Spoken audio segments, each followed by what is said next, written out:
দর্শক, আওয়ামী লীগের নেতাকর্মীরা এই মুহূর্তে সম্ভবত অতি উৎসাহী হয়ে পড়েছেন। আর নির্বাচনের পরের দিনই পঞ্চগড়ে আওয়ামী লীগের পঞ্চগড় সদর উপজেলার বিএনপির এক নেতাকে দেখেছি আওয়ামী লীগের অফিস খুলে দিতে। আওয়ামী লীগের অফিস তিনি যখন খুলে দিয়েছেন, সেখান থেকে শুরু করে সারা দেশে অন্তত 70-80টা আওয়ামী লীগ অফিস খোলা, পতাকা ওড়ানো, বঙ্গবন্ধুর ছবি টাঙানো ব্যাপারগুলো ঘটেছে। কিছু ঝটিকা মিছিলও হয়েছে। অতি উৎসাহী অনেকে অনেক কিছু করেছেন, কিন্তু এখন পর্যন্ত তাদের ওপরে যে নির্বাহী আদেশে নিষেধাজ্ঞা সেটা কিন্তু সেটা উঠে যায়নি তখন আমরা দেখেছি যে রাজধানী ঢাকার ধানমন্ডি, যেটা আওয়ামী লীগের অন্যতম ঘাঁটি হিসেবে ভাবা হয়, সেই ধানমন্ডিতে ঝটিকা মিছিল করেছেন, হয়তো অতি উৎসাহী হয়েই করেছেন। ঢাকাতে একাধিক ঝটিকা মিছিল আমরা দেখেছি, কিন্তু মহিলারা ঝটিকা মিছিল করেছেন এবং সেখানে আগের সরকারের ধারাবাহিকতা অবলম্বন করে তাদেরকে গ্রেপ্তারও করা হয়েছে।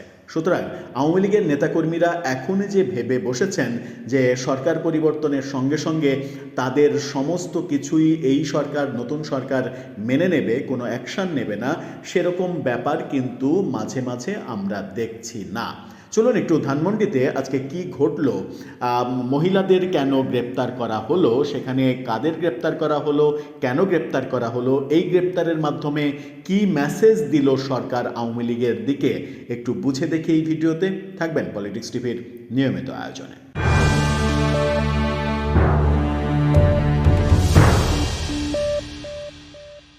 দর্শক, বলছিলাম আওয়ামী লীগের ঝটিকা মিছিল, এবার ধানমন্ডিতে একটি ঝটিকা মিছিল থেকে মহিলা আওয়ামী লীগের অনেককেই গ্রেপ্তার করা হয়েছে।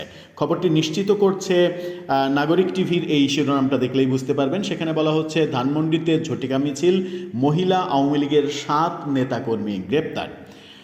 রাজধানী ধানমন্ডিতে ঝটিকা মিছিলের সময় মহিলা আওয়ামী লীগের 7 নেত্রী ও তাদের বহনকারী মাইক্রোবাস চালককে গ্রেপ্তার করেছে। তারা মাইক্রোবাসে এসেছিলেন। শুক্রবার ভোর 6:15টার দিকে তাদের গ্রেপ্তার করা হয়। পুলিশের ধানমন্ডি জোনের সহকারী কমিশনার শাহ মোস্তফা তরিকুজ্জামান বিষয়টি নিশ্চিত করেছেন। তিনি বলেন, ভোরবেলা ধানমন্ডি 2 নম্বর সড়কের স্টার কাবাব রেস্তোরাঁর সামনে থেকে 20-25 জন নারী একটি মিছিল বের করে। মুজিব প্রেমিক বাংলার নারীরা লেখা ব্যানার ও প্ল্যাকার্ড হাতে তারা বিভিন্ন স্লোগান দিতে থাকে। 3 নম্বর সড়কের দিকে যায়। 3 নম্বর সড়ক, যেখানে সাবেক প্রধানমন্ত্রী শেখ হাসিনার রাজনৈতিক কার্যালয়, যেটা ওই জুলাই অভ্যুত্থানের পরে একেবারে ভেঙে আগুন দিয়ে শেষ করে দেওয়া হয়েছে। এ সময় ধানমন্ডি মডেল থানার পুলিশের টহল দল ঘটনাস্থলে যায়। তারা মহিলা আওয়ামী লীগের 7 নেতাকর্মীকে গ্রেপ্তার করে, অন্যরা পালিয়ে যান। মিছিলে অংশ নেওয়া মহিলা আওয়ামী লীগের নেতাকর্মীদের আনার কাজে ব্যবহৃত একটি মাইক্রোবাস ঘটনাস্থল থেকে জব্দ করা হয়। পুলিশ বলেছে, এই ঘটনায় মাইক্রোবাসের চালককেও গ্রেপ্তার করা হয়েছে। পুলিশের ধানমন্ডি অঞ্চলের জ্যেষ্ঠ সহকারী কমিশনার শাহ মোস্তফা তরিকুজ্জামান বলেছেন, গ্রেপ্তার ব্যক্তিদের বিরুদ্ধে আইনগত ব্যবস্থা প্রক্রিয়াধীন।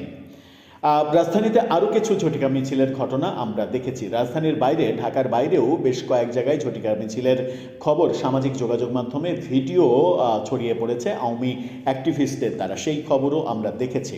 কিন্তু ধানমন্ডিতে যে বার্তাটা দেয়া হলো, ধানমন্ডির 2-1 সড়কে, 2-এ সড়ক থেকে মিছিল, সেখান থেকে 3 নম্বর সড়কে সাবেক প্রধানমন্ত্রী শেখ হাসিনার কার্যালয়ে যাওয়ার চেষ্টা, সেই যে ব্যাপারগুলো, এবং সেখান থেকে 7 জনকে গ্রেপ্তার করা, এই ব্যাপারগুলো আমরা দেখলাম। এখানে থেকে আমরা কি বার্তা পাচ্ছি?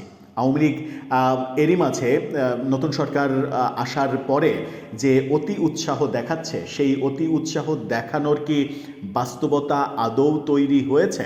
12ই মার্চ সংসদ বসছে। 12ই মার্চ সংসদ বসলে 11-12 তারিখের মধ্যে, অর্থাৎ এপ্রিলের 11 তারিখের মধ্যেই সংসদের 30 দিন পার হয়ে যাবে। সংসদের 30 দিনের মধ্যেই প্রফেসর ইউনূস সরকারের নেওয়া সকল সিদ্ধান্তের বৈধতা দিতে হবে নতুন সরকারকে।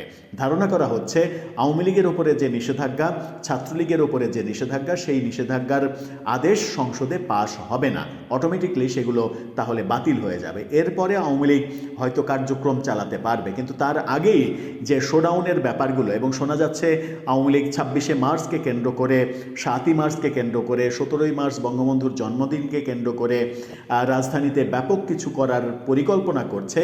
সেই পরিকল্পনাগুলোর ক্ষেত্রেও তাহলে এরকম পুলিশি অ্যাকশান দেখা যাবে। এই বার্তাই কি ধানমন্ডি জোন থেকে দেয়া হলো আওয়ামী লীগকে?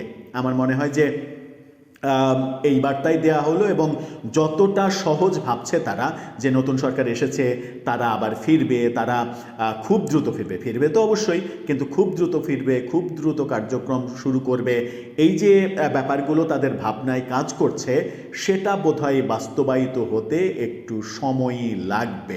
এই গ্রেপ্তারটা, বিশেষ করে মহিলাদের গ্রেপ্তারটা, সেই ইঙ্গিতই দিচ্ছে। দর্শক, আপনার কাছে কি মনে হয়? নতুন সরকারের কাছ থেকে আওয়ামী লীগ যে প্রত্যাশা করছে, সেই প্রত্যাশা কি বাস্তবায়ন হবে আদৌ, নাকি প্রত্যাশার জায়গায় থাকবে, ব্যাপারটা আগের মতোই চলতে থাকবে?